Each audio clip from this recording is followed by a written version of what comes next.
Здравствуйте, вы смотрите «Дорожный патруль» на башкирском спутниковом телевидении. Смотрите сегодня в выпуске. Всего за сутки в двух аналогичных ДТП погибло 5 человек. В Башкортостане фура протащила легковушку 2 километра. В Уфе сотрудники госавтоинспекции провели викторину в рамках акции «Безопасный путь». Это и многое другое смотрите прямо сейчас. Сразу две смертельные аварии с участием большегрузов произошли в Башкортостане в минувшую субботу. По информации Республиканской госавтоинспекции, в Бирском районе в ДТП погибли 3 человека. Вечером на 76-м километре автодороги Уфа-Янаул столкнулись встречные ВАЗ 7 модели под управлением 32-летнего жителя Благовещенского района и грузовик «Скания», за рулем которого находился 55-летний житель Пермского края. В аварии погибли водитель легкового автомобиля и его 2 пассажира, мужчины. Причины и обстоятельства уточняются. Еще одно ДТП с большегрузом закончилось гибелью 2 человек. Авария произошла днем 16 февраля на трассе в Салаватском районе республики. Возле села Татарский Малая столкнулись «Лада Калина» и тяжелая фура. По словам очевидцев, ДТП унесло жизни 2 пассажиров легкового автомобиля. На данном участке трассы образовался затор. Как сообщают свидетели аварии в соцсетях, Калина пошла на обгон и лоб в лоб столкнулась с фурой. Причины и обстоятельства аварии предстоит установить сотрудникам ГИБДД. Знаки запрета обгона стоят не просто так. Это наглядно доказал случай, произошедший в минувшую субботу на 255-м километре трассы Уфа-Оренбург.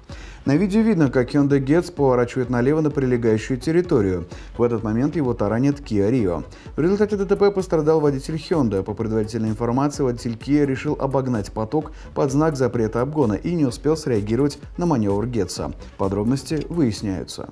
А в Михайловке минувшую пятницу спасателям пришлось вскрыть автомобиль как консервную банку. По свидетельствам очевидцев, автомобиль Renault Sandero в ходе неосторожного маневра выкинул на встречную полосу, где он столкнулся с автобусом, после чего в него врезался следовавший позади ВАЗ 14 модели. В результате ДТП пострадали 2 человека из отечественной легковушки. С травмами они были доставлены в больницу. Подробности уточняются. Следующий случай можно было бы назвать курьезным, если бы в нем не пострадал человек. На трассе Уфа-Оренбург фуру протащила «Ладу» 2 километра после столкновения. ДТП произошло ранним утром 13 февраля в Стерлитамакском районе республики. По информации Республиканской госавтоинспекции, 32-летний водитель «Лады Ларгус» врезался в остановившийся на красный сигнал светофора грузовик. Однако водитель тягача не заметил удара и продолжил движение. Легковой автомобиль с 6 пассажирами в салоне протащили порядка 2 километров. В аварии пострадала 45-летняя женщина, пассажирка «Лады». Ей потребовалась помощь медиков.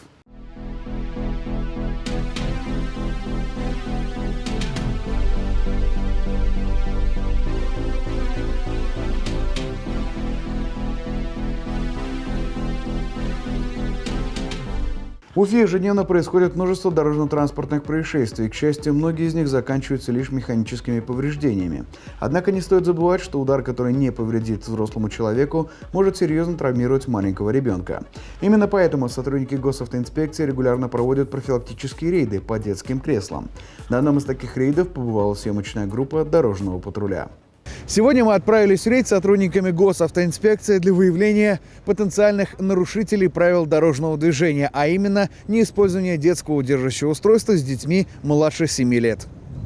В детских креслах детей нужно перевозить до достижения ими 7 лет, однако даже после этого их необходимо пристегивать ремнями безопасности, вне зависимости от того, сидят они спереди или сзади. Я как водитель с 20-летним стажем считаю, что ребенок должен быть пристегнут. Это в интересах нас и ребенка. Это его безопасность, здоровье.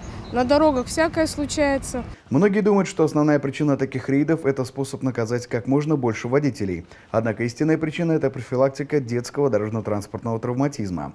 Многие водители уверены, что ДТП с ними не произойдет и необходимости в детском кресле попросту нет. Но практика безжалостна, и наличие этого устройства обусловлено безопасностью ребенка, а не требованием закона. Штраф за неиспользование детского удерживающего автоустройства – 3000 рублей. Однако жизнь ребенка стоит гораздо дороже. Уважаемые родители, задумайтесь об этом. В ходе работы нашего телепроекта к нам поступает большое количество вопросов, на которые могут ответить лишь компетентные люди, а именно сотрудники госавтоинспекции. Именно это побудило нас анонсировать новую рубрику. Всю неделю мы будем собирать вопросы, которые интересны именно вам, и самые важные вопросы будем переадресовывать госавтоинспекторам. Европротокол – это специальный бланк, который составляется участниками дорожно-транспортного происшествия при определенных обстоятельствах без вызова сотрудников полиции. Если Европротокол оформляется в следующих случаях. Если в ДТП вред был причинен только автомобилем без пострадавших. ДТП произошло в результате столкновения двух транспортных средств. Гражданская ответственность застрахована по ОСАГО. Размер страхового возмещения, положенный потерпевшему в счет возмещения вреда, причиненного его автомобилем, не может превышать 100 тысяч рублей. Также наличие разногласий теперь не является препятствием для оформления Европротокола. Присылайте свои вопросы в наши социальные сети, и мы обязательно постараемся на них ответить. В Уфе стартовала акция «Безопасный путь». Она проводится при поддержке администрации города и Уфимского отдела ГИБДД. В рамках этой акции в минувший четверг в Аксаковской гимназии прошла игра-викторина, посвященная правилам дорожного движения. Как это было, смотрите далее. После показательного выступления активистов юных инспекторов дороги, учащиеся 4 класса смогли проверить свои знания правил дорожного движения с помощью игры-викторины. К чести как учеников, так и учителей, дети отвечали на вопросы быстро и, самое главное, правильно. Является тротуар частью дорог? Нет. Да. Не дорога или дорога? Является ли тротуар частью дороги? Ответ – не является. Нет, ты не смущайся, я же не исправляю. Твердо, уверенно ответь. Является? Не является, да, сказала? Не путаю. Все, я не путаю. Она потому что сказала правильно. Ну, конечно, нет, не является. После подведения итога викторины никто не остался без подарков. Каждый ученик получил светоотражающий элемент, который сделает его гораздо заметнее на дороге. Было очень много сказано полезной информации. Детям были розданы вот такие светоотражающие комплекты. Объяснена была важность использования фликеров. Мы надеемся, что каждое такое мероприятие, проведенное с нашими детьми, позволит сделать наши дороги более безопасными и более комфортными. Иногда на дороге появляются водители, про которых в народе говорят: права купили, а ездить не купили. Однако навык безопасной езды так просто не получить. Мы начинаем серию сюжетов, которые призваны хоть немного развеять завесу тайны над понятием «безопасная езда». Многие водители, которые начинают ездить, не совсем представляют, что же такое безопасная езда.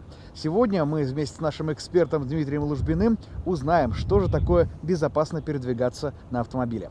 Дмитрий, здравствуйте. Здравствуйте. Ну, расскажите, с чего начинается безопасная езда? Безопасное вождение, но в первую очередь начинается с хорошего обзора и с правильной посадки за рулем. Ну что, попробуем изучить этот вопрос и правильно сесть за руль.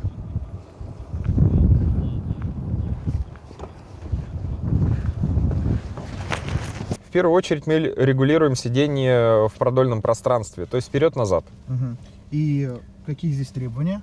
Рекомендации следующие. Мы полностью выжимаем тормозную педаль, и нога не должна при этом полностью выпрямляться в коленном суставе, и мы не должны тянуться. Левая нога при этом должна быть полностью всей площадью находиться на площадке для отдыха левой ноги. Так, дальше. Спинка. Да, регулируем угол наклона спинки таким образом, чтобы спинка была практически под прямым углом, и немножечко отклоняем его примерно до 95-100 градусов, чтобы нам было относительно комфортно.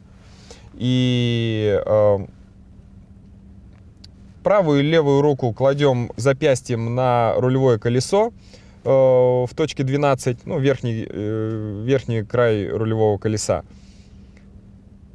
И мы должны, получается, достать. Так, вот примерно 100 градусов. Так, руль опускаем, чтобы было видно приборную панель. Да, чтобы внутренний обод рулевого колеса соприкасался у нас с верхней частью приборной панели. Руку. Да, кладете запястье на верхнюю часть рулевого колеса, рука не должна быть согнута в локтевом суставе. И при этом у вас лопатки должны быть прижаты к спинке сиденья. Так.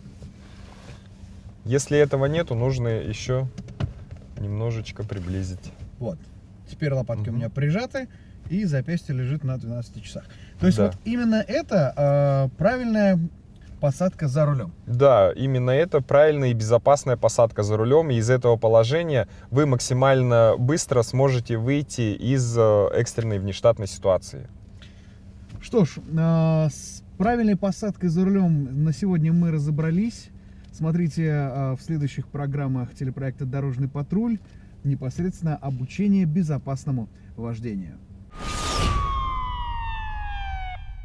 Ежедневно на дорогах происходит множество заслуживающих внимания событий, внушительная часть которых попадает в объектив видеорегистраторов. В нашей рубрике «Одним кадром» мы собрали для вас самые любопытные случаи, произошедшие на территории Республики Башкортостан. Как говорится, лучше один раз увидеть. Мы все привыкли, что тот, кто сзади, виноват, но как быть в такой ситуации? Только наличие видеорегистратора может помочь. Обгон всегда опасный маневр, и не только для того, кто на него решился. Иногда виновник ДТП преспокойно удаляется в клубах снежной пыли, а встречка в результате опасного маневра оказывается, извините за каламбур, на встречке, где получает лобовой удар. Морали нет, есть правило. Не уверен – не обгоняй. Для иных водителей ПДД это просто полезные советы. Например, они советуют не ездить по встречке, иначе может дойти до курьеза. Правда, за него придется рассчитываться из своего кармана. Читайте ПДД, это поможет сэкономить семейный бюджет. У нас снова легковушка вытаскивает большой груз, да и не один. На автовозе еще несколько машин, так что можно считать УАЗ Патриот локомотивом. Один вытащил фуру и несколько легковушек, прямо гордость берет за отечественный автопром. В Уфе загорелся трактор. Пикантности ситуации добавил тот факт, что возгорание произошло прямо напротив пожарной части. Как итог, пожар был потушен в рекордные 11 минут. К счастью, никто не пострадал, а трактор, возможно, даже удастся восстановить.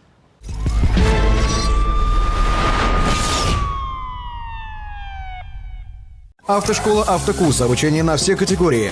Город Уфа, проспект Октября 132/3, поселок Чесноковка, улица Школьная, 2/2. Телефон 293 4606. У вас проблема, у нас решение. Квалифицированный персонал, запчасти в наличии, приятные цены и персональный подход. Сервисный центр «Лето». Мы делаем то, что хорошо знаем.